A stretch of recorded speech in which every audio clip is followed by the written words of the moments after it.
Hey everybody, and welcome back to The Journey. So you are thinking about moving. Maybe you're thinking of retiring. Maybe you're worried about a storm on the horizon. You're trying to figure out how to get the hell out of the way. Well, you are in luck because that's all we've been thinking about for the past 3 years. We have been all through Europe. We have all been through the Americas, and we've got a few choices that, well, we need to make and we want to share with you. So get ready because we're about to do a big, deep budget dive on, well, a few places that you might want to consider running away to. Subscribe for more videos. Hi, I'm Rick. If I haven't met you yet, it's nice to meet you. So we are on the MSC Seaside. It's a cross-Atlantic repositioning tour going from Barcelona, Spain to Miami, Florida. There, we will knuckle down with all the details we're about to talk to you about, figure out where the hell we're going to live. But before we can do any of that, we've got to lay down some ground rules, like how you can afford to do everything we're about to talk about. And honestly, this casino may have a little bit to do with it. Unfortunately, actually, that was a joke, kind of. My girlfriend Nikki and I, we are what you call, well, poor Social Security living on Americans who are just trying to find an affordable place to live out the second half of our lives. So budget concerns are a big deal for us, not just cost of living in a place, but if we're going to be somewhere more than the tourist visa allows, what are the entrance requirements and how much money have we got to pay to actually get there? So yep, as you might guess, ground rule number one is it absolutely has to be affordable. Not, oh, we've saved up a couple $1 million affordable, but $2,600 a month kind of affordable. That's all we got from Uncle Sam, all I got to live on. So yeah, we're talking the serious, most budget-friendly of budget-friendly places. Now, the next rule of the game is it is not going to be in the United States wherever we land. Now, I'm sure there's probably some really affordable rural town in Nebraska where I can eke out my days talking about the next corn crop, but nope, United States is out. We are looking outside of the country. That's rule number 2. So for all of these countries that we're about to discuss, we're going to be talking financial, entry-level requirements, cost of living, but also livability. How enjoyable of a place is it to live? How stable is the government? How friendly to expats and to culture seekers like us? We're going to be looking at more than just, can you afford to live there? The biggest requirement that I have is that a place has to touch my soul. I mean, if I'm going to be spending out the rest of my days somewhere or somewheres, it could be more than one, I got to feel it. I absolutely have to feel like I belong there. And that's something that's going to be a little difficult to qualify, but we're going to give it a shot. 12, car G4. Okay, you have put up with me yakking long enough. Let's get into the countries. Now, I've been all over this cruise ship this morning trying to find a nice, quiet place to talk to you about them. There aren't any. So we're going to go back to the room, forgive the mess, and we'll just, well, that was fun. Just as soon as I started talking in the elevator, well, a whole bunch of people got on. I didn't feel like sharing my thoughts in front of them. So we're going back to the room. We're going to talk about those countries. And by the way, you want to stick around for the end of the video because before this year is out, before 2025 starts, we're going to have to make our decision. We're going to have to pick which country or countries that we are moving to. And I think you might be surprised. Oh, and this list that I'm about to give you, it's in order of my preference, from the least desirable to the most. Nikki and I are discussing a couple. We're not quite in sync. Oops. Yes, we have made a mess. Where is best to do this? Should we get cozy in bed together, sit on the... Let's go out on the balcony, at least until the sun pushes us out.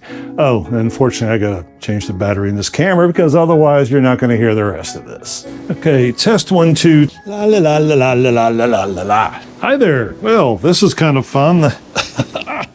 I've got my laptop and a ton of notes. By the way, go out on Patreon if you're really curious. All of this written word is sitting out there absolutely free, so I'm never going to remember it. I'm going to have to read some of this. Forgive me.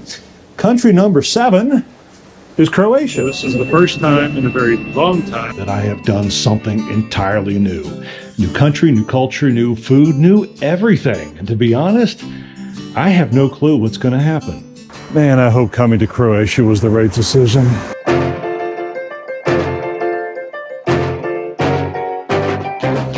So Croatia, we actually spent time in 2 different cities, Split and Dubrovnik. Oh lordy, Split I'm sorry, Splitters, but we did not like your city. It was either absolute misery or it was kind of nice in places, but then you had to go back to the absolute misery.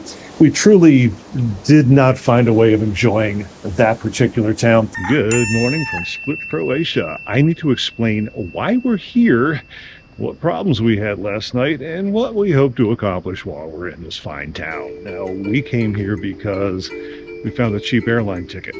And we said, hey, let's just go to Croatia. It'll be cheap all the way down to the country we wanted to go to. Not so much. So we came here and we said, let's just get the cheapest hostel that we could find. And that's what we did. The best way to describe our hostel, Nikki put it very well yesterday, and it's a lie. I am not going to let the state of our hostel, though, affect... Do you hear that bug? They have some pretty weird bugs here. What was I saying? So my initial thoughts on Croatia. And granted, I'm going to stereotype the entire country based off of half of a day in one city. It's different. And I'm trying really hard to not put my American Western hat on. What they have here is what they have here. It's what they're used to. The people are incredibly wonderful. We have yet to meet a person who is not smiling, happy, and engaging. The Croatian people are lovely, absolutely lovely. Everything else feels sort of, I don't know how to word it, Soviet era? It's plain, it's utilitarian. I mean, except for the palace that we're walking around right now. It's what you need and pretty much nothing more. Dubrovnik we loved. Dubrovnik's expensive as hell. It is absolutely beautiful. It is a gorgeous place to be, but can't afford it. It is completely priced out of our leagues. Welcome to Dubrovnik. We just got in off the ferry, obviously. Hi, this is refugee Nikki. She wants... They have a bathroom. I mean, that's the most important thing. They have a bathroom. You know, I have no idea how quite to describe this, but this place is Italy. It completely feels like you're walking around Rome. Like I want to see the Trevi Fountain somewhere over there. It has the exact same vibe. It is not what I was expecting, I can tell you that. I've been here a total of 3.5 hours right now. Yeah, it's definitely Disneyland. It is definitely tourist heaven. I'm really liking this. Could I live here? No, we got to talk a little bit about that later, but I really am liking this Italian-Croatia hybrid. It's a wonderful place. And no, the alcohol did not make me say that. Speaking of which, entry requirements. A temporary visa, they require, let me look, 2,000 euros a month in income. I know that doesn't sound like a whole lot. I only make $2,600 a month in income. But having said that, and by the way, I'm just going to throw this out here. Every single country on this list has better healthcare options than the United States. It's just that simple. I could repeat myself for all of them, but they all have incredibly good healthcare systems that are affordable. Some countries do require you to carry private insurance. Some don't. Most do. But just sort of take it as granted that if you pick any of these places, you're going to have better and more affordable healthcare than you would sitting anywhere in the 50 states of home. Yeah, it's a Saturday. It's hot as hell. It's super crowded. But oh my Lord, look how beautiful this is. Dubrovnik is like a fairy tale. I know people say it's like Disneyland, it's like nothing else, but it is gorgeous. Absolutely gorgeous.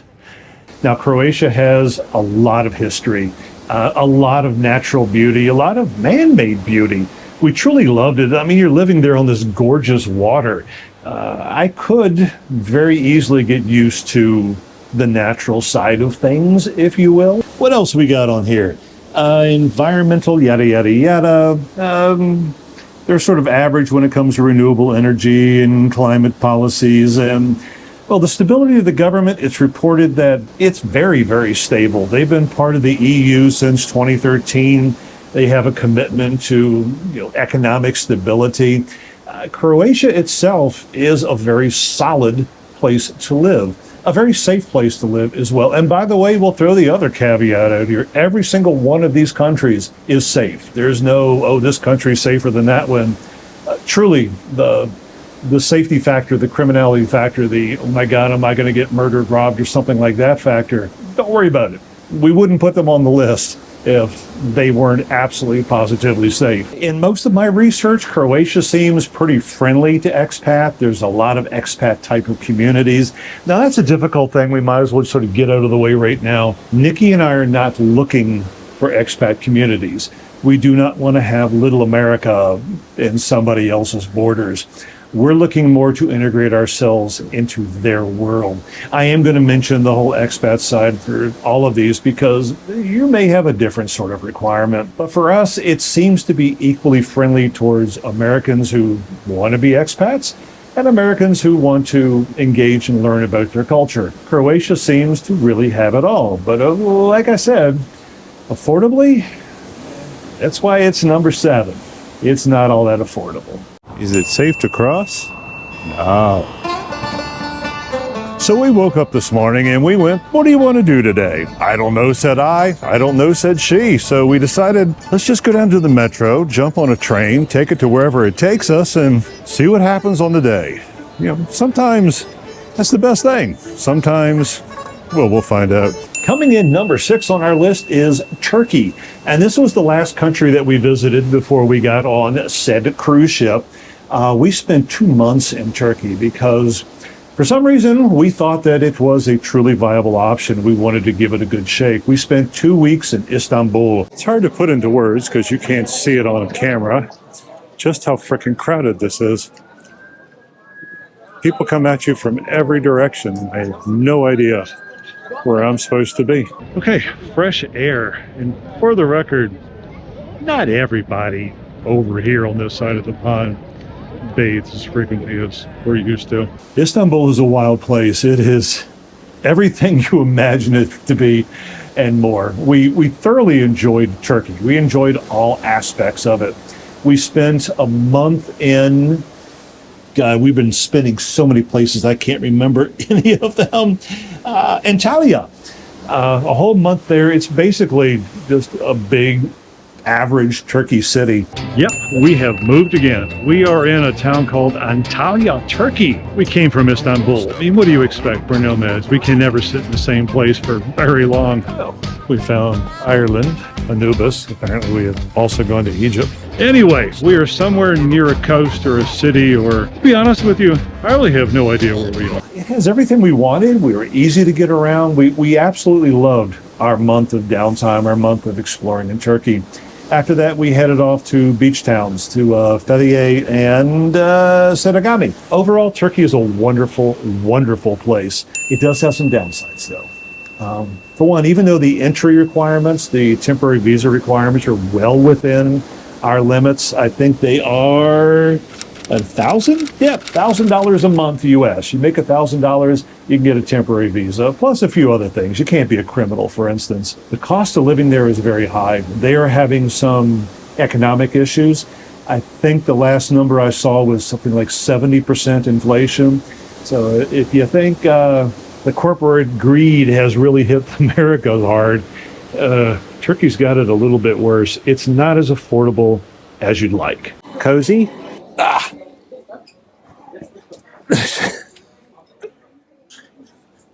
Big people problems. All right, I'm on a crack. Hang on.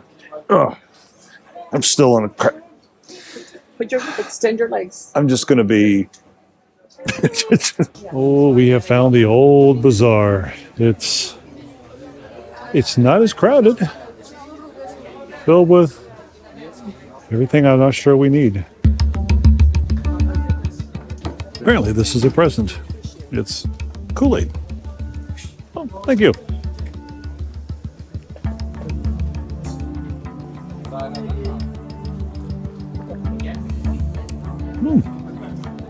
Actually pretty thick.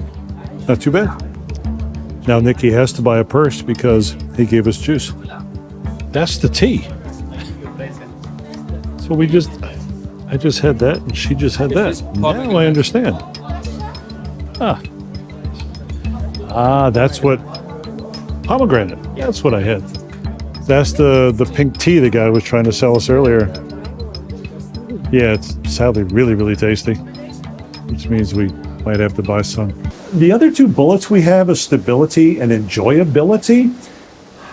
I'm not so sure how stable the government is. I haven't done a whole lot of research into it. I do know that it is a fairly oppressive government. For instance, if you get on the internet and you start browsing things, you may not see everything. And in fact, you probably aren't. They are very, very restrictive. For instance, my YouTube channel, half of my videos are blocked. You absolutely can't even see them. Things like how to build a school bus was a couple of them. They also block VPNs. It's sort of a cat and mouse game that sometimes your Surfshark works and sometimes it doesn't. For us, that drops the livability down tremendously. We simply do not want to live in a place that, well, doesn't allow you to be free, that doesn't allow you to have certain freedoms, that sort of wants to push their conservative agenda onto you. So for that reason, even though it's affordable and we truly did like it, and oh my God, the history there is just, you can spend a lifetime exploring the history.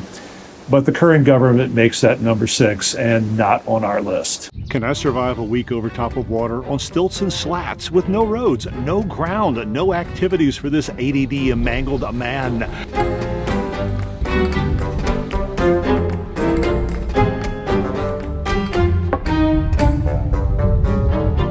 Number 5 on our list is Panama. Now, we haven't been there for a few years, so some of this mindset is a little out of date, but we did spend some significant time there. Panama is extremely expat friendly. It is extremely, well, it used to be American friendly. There are pockets there where, anyway, you kind of do some history research. Panama and America have clashed more than a few times. Entry level requirements are $1,000 a month, I believe. Very affordable. There are very, very strong expat communities in the country, meaning you literally will think that you were in small town USA. It's kind of that bad. Oh God, that's cold. The Panamanian countryside is just too big. We decided to bite the budget bullet and rent a car. Hi. And have a wild and wonderful road trip in and around Boquete, Panama. And for at least a couple of nights, we're gonna stay in a treehouse. Yes, I said a treehouse. But Panama also has an enormous amount of beauty. It is extremely livable. You can bebop around from forest to rainforest to water to mountains. They kind of have it all. Now, the infrastructure itself outside of the major cities, a little on the iffy side, basically mean the roads. Plan on budgeting a little bit of money for car repairs.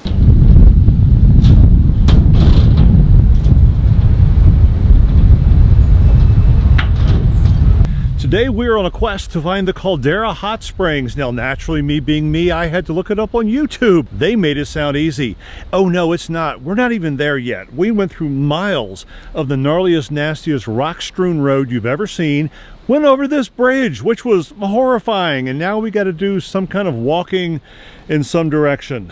Wish us luck, because I don't know if we're going to make it. The roads really ain't all that, but we truly loved it. I mean, we've stayed in some really unusual places there. They have active calderas. They have active hot springs. The nature is wonderful, and for that reason, we would highly consider Panama, because it's a great place to go out and explore.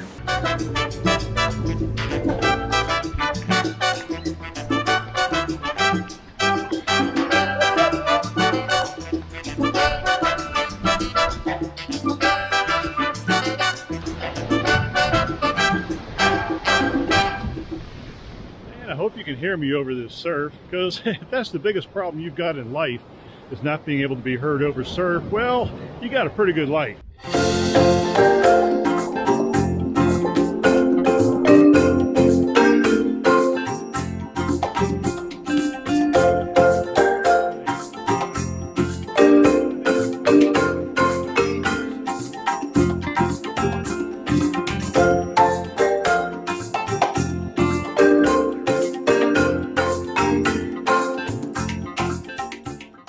Like I say, Panama has a long history with the States.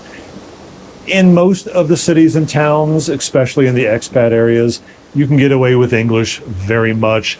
There is some animosity and something around building the canal and, America sort of treating Panama as a colonial extension, even though they are very much an independent country.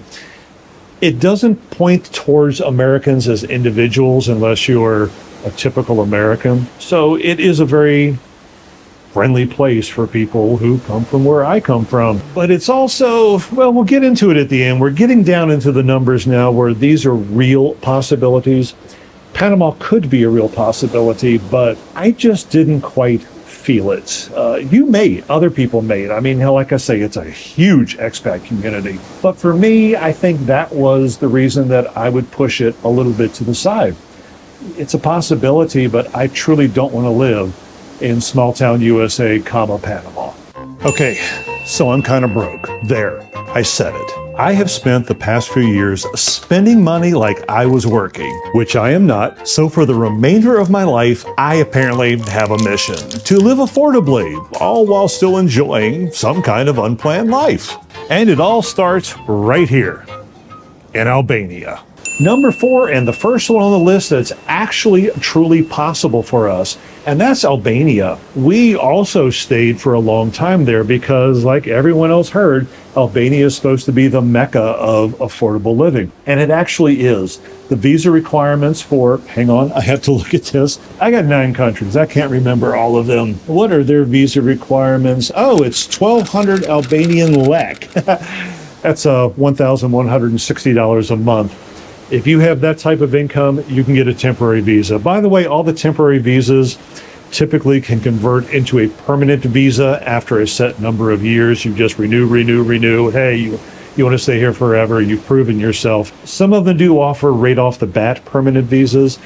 The income levels for that and some of the other requirements are typically higher because they don't know you yet. But Albania is very affordable, both to get into and to live. We were able to find some very affordable options there. Now, they're trying very hard to make that so. They're trying to attract people in, and not just tourists, but people who want to come in and live there. So it's not much of a secret that we're looking for a new home. Homes, actually, pluralize that. And so when we saw on YouTube that Albania was supposed to be this super lovely, super nice, super affordable place to live, we had to come check it out.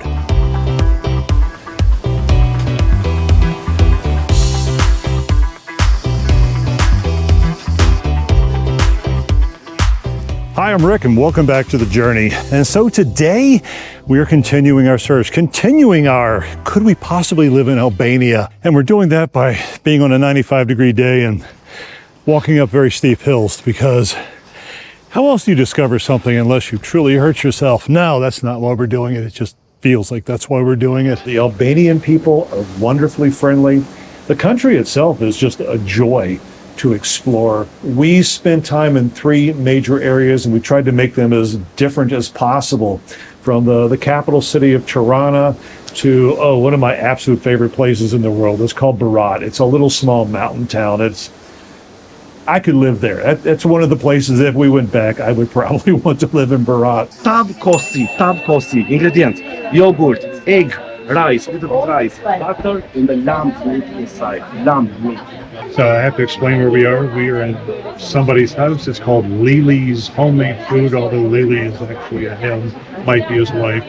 His father-in-law makes the wine. It's all homemade. We're sitting in their backyard right now. And they got like 5 or 6 tables. When they're full, they're full. They snuck us in. We have to eat in 45 minutes. And we have some wine, homemade wine. It's made from my grandfather. But we also stayed in a beach town. They have something called the Riviera of Albania, and it truly is beautiful. It is also not really the Riviera. They have recently, I think it was in the 90s, came out from under an oppressive government. They're still in rebuilding mode, both mentally and physically. The country itself is very, very stable. The government is very, very stable. The infrastructure is very, very good.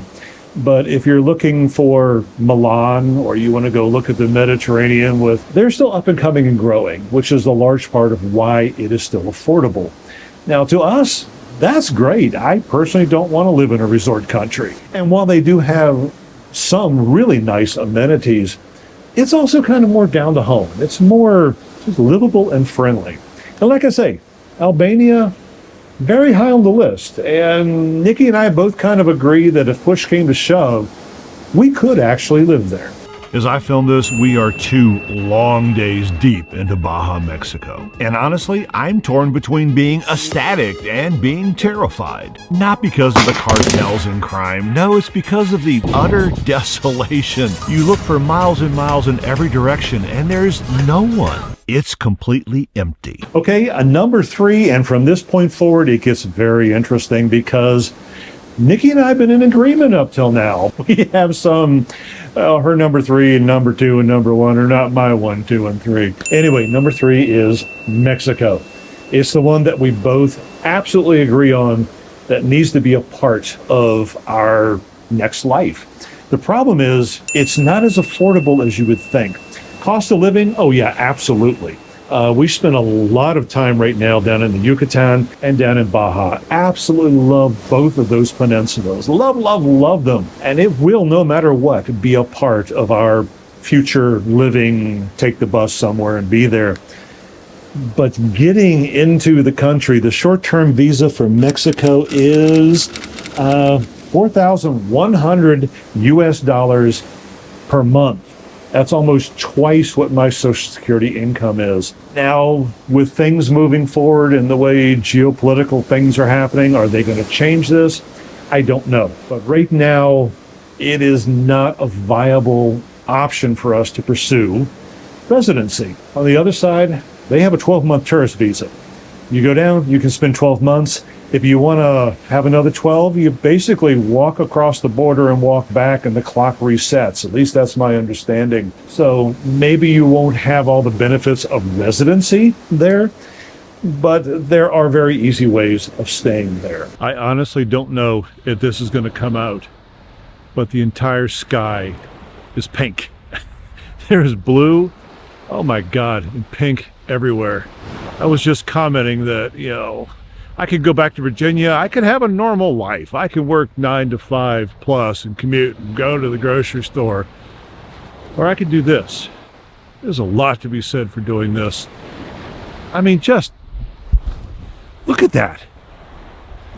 Now, Mexico, I know it gets a bad rap, and I know what certain people and groups say about it. Mexico is wonderful. You are not going to find a happier, joyful, friendly, greater group of humanity and people and citizens. Their culture is wonderful. And once you immerse yourself into it, it's hard to walk away from.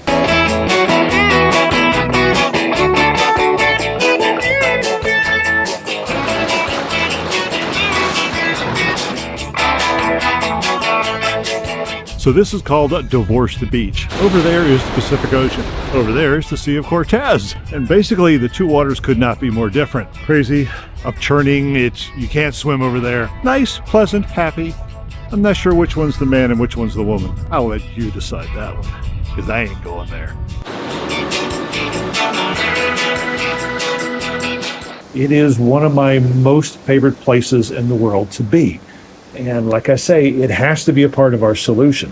Government stability, despite what you may have heard, it is extremely, extremely stable. They actually have just voted in a new female president who I believe is truly going to do some pretty wonderful things for that country. The level of crime is diminishing. Yes, cartels are still there, and yes, they are still active. But as far as normal everyday life, it doesn't really affect you. We love Mexico. Mexico should be on everybody's radar. And if that storm you're fleeing is sending you north or south, basically you got to pick, do you like snow cones or do you like margaritas?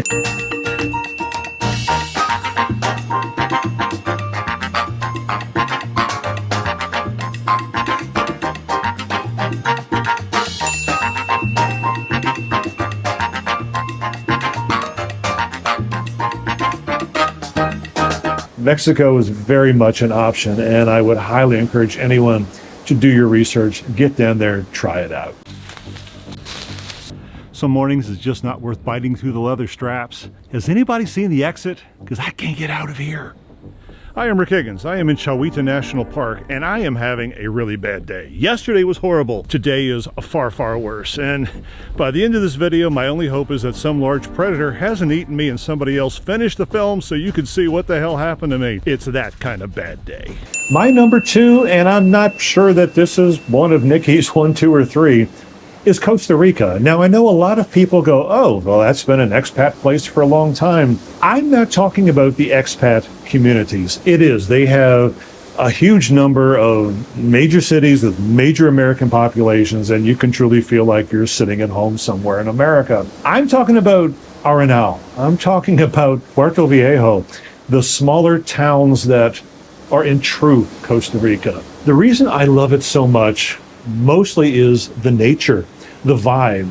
So why do we begin our around the world adventure here in Costa Rica? Well, because Nikki picked it. I didn't. I sort of said, hey, I just need to get the hell out for mental health reasons, and I can't think right now as far as what I want to do. Only the fact that I want to quit my job of 40 years and go do something else. She picked Costa Rica, and we looked all up and down, mountains, volcanoes, everywhere, and we wound up here on the Caribbean side. And honestly, I think she picked pretty well.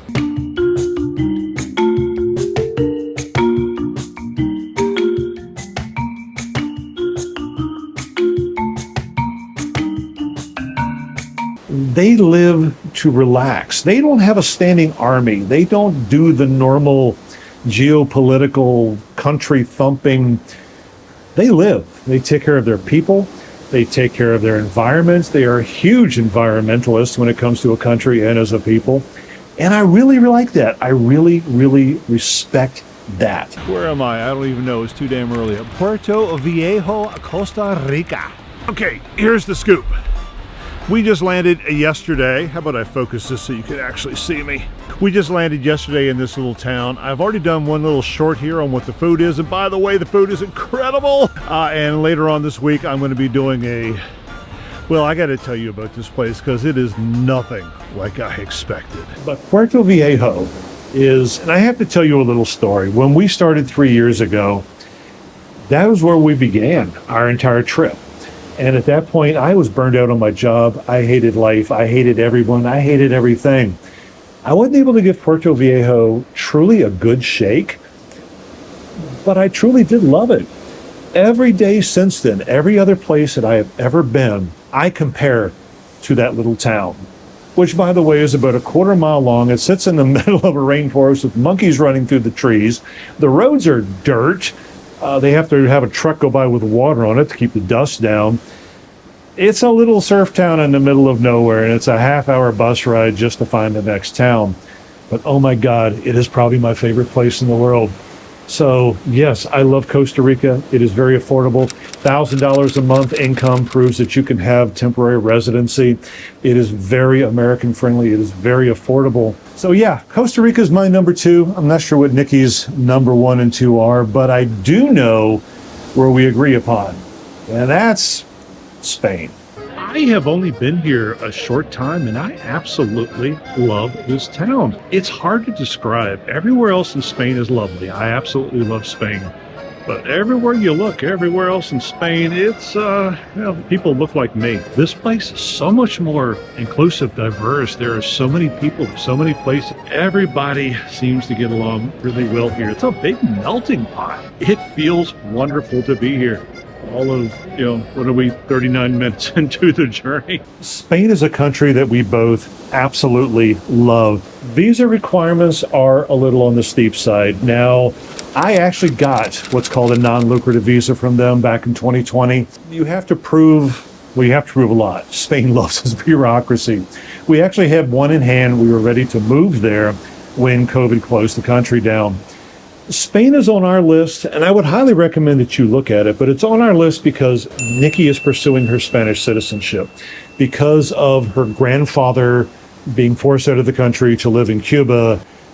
The Spanish government is trying to bring people back into the fold. So she wants to become a Spanish citizen, which I think might help me a little bit in getting citizenship as well. Not citizenship, residency. I don't think citizenship is an option for me there. But we love the country. And even though it may not be financially viable for us to have me on any type of permanent visa, it's a place that we absolutely have to go to. Hi, I'm Rick. Welcome to my journey, and this week we are doing Granada. What, you don't know Granada, the whole battle for Spain between the Muslims and the Christians, the thing that actually defined what this country is? Okay, in this week's episode, I'm going to tell you exactly what Granada is. Well, like it is today. I'm not going to do too much history because, frankly, you can look that up on Wikipedia. But I can tell you, I have been here less than 48 hours, and I'm absolutely in love with the city, and I can't wait to show you. So, where to live there? We've been to maybe 15 different cities and towns in Spain, and we love each and every single one of them. Spain is one of those destinations that nobody really thinks of as far as an expat. And yes, it can be very expensive.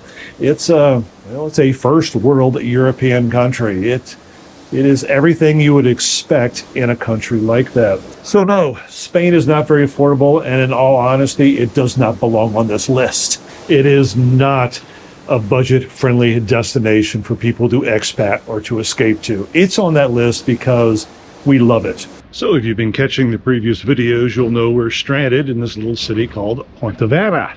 I don't know where the hell we are. Pontevedra. It is a decent-sized city in Galicia. I don't know where I'm walking to. I'm hoping it's beautiful, but it looks like a car park. Yep, it's a car park. Hi, I'm Rick. Welcome to the journey. Today's episode, we are bringing you Death or muerte. Okay, I hope it really doesn't come to that, but I am on what is known as, once known as, the world's most dangerous hike, the Caminito del Rey. And as you're going to see in a few minutes, you're going to need a Xanax to watch this thing. I know I'm going to need to take one just to walk on it. Seemed like a good idea when I booked it.